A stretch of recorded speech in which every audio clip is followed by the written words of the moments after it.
Hello everyone, today I just wanted to show you this one wide tileable redstone timer or pulse extender I came up with recently, and this is for Bedrock Edition of Minecraft. And it's only going to work on Bedrock Edition since it uses movable tile entities which are unique to Bedrock, so it's not going to work on Java. As you can see, it's decently compact, and since it's a hopper-based timer, you can control the length of the pulse by how many items are in the hopper to start out with, from about 1 second up to over 2 minutes.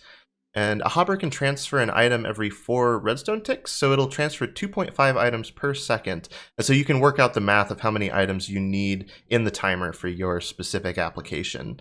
In this case, I have 16 items in here, which would be about 7 seconds. And so if I push this button, we can see that the light is going to turn on for about 7 seconds, and then it will turn back off. Since this is pretty simple, I'm not going to do a full block-by-block tutorial, but I'll let you know that it doesn't matter whether this comparator is on subtract mode or not, and this repeater is just on the default of 1 tick. And so you should be able to get a good screenshot to build this thing.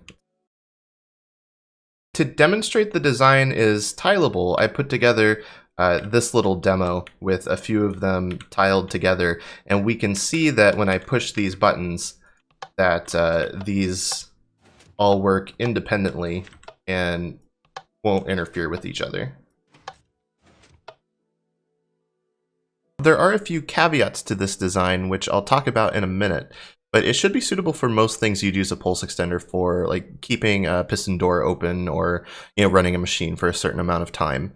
And so let's talk about some of the other existing pulse extender designs and why you might want to use this one. This is a simple comparator pulse extender, and it uses the fact that comparators will output the same signal strength that they received on their input. And so the signal strength will decay by 1 every redstone tick. And then when the signal strength reaches 0, the lamp will turn off.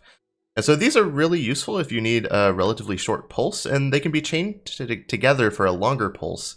But it's not the best option if you need a pulse longer than a couple of seconds. So we can kind of see how that works there.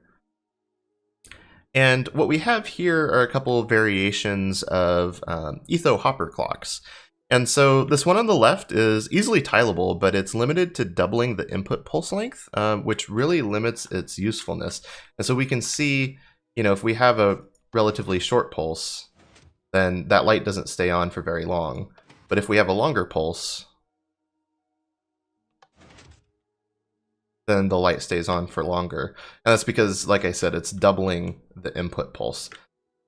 And so that's a pretty big limitation. And so this one doesn't have that same limitation, but it's also not easily tileable.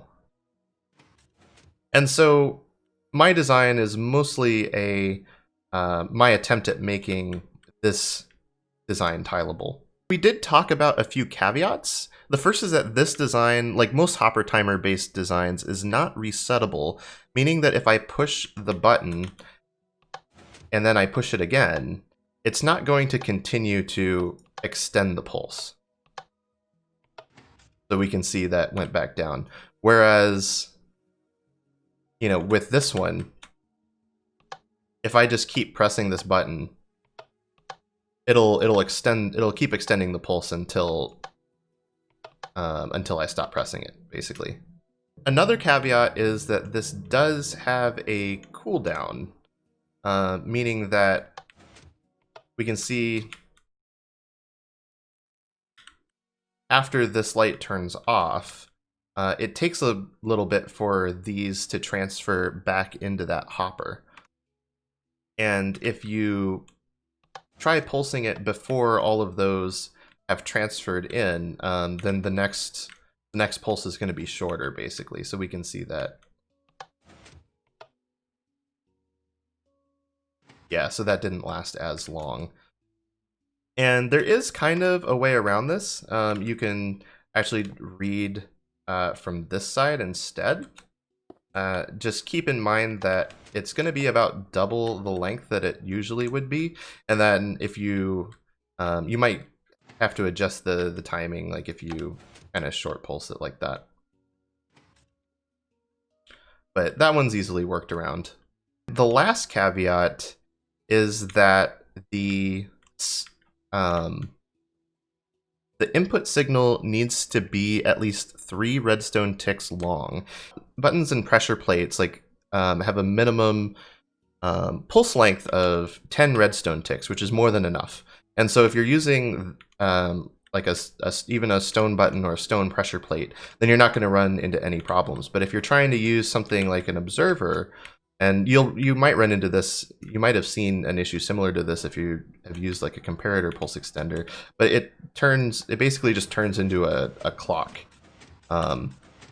if you try using like a 1 tick pulse. And so that's also easily worked around. You can just extend the input pulse to at least 3 redstone ticks, and then it'll work as expected. I hope you found this pulse extender useful. I know I've already used it in a couple of builds in survival and really like it. If you like this kind of stuff, stay tuned because I've got a few more things planned that I think you'll really enjoy. Till then, goodbye!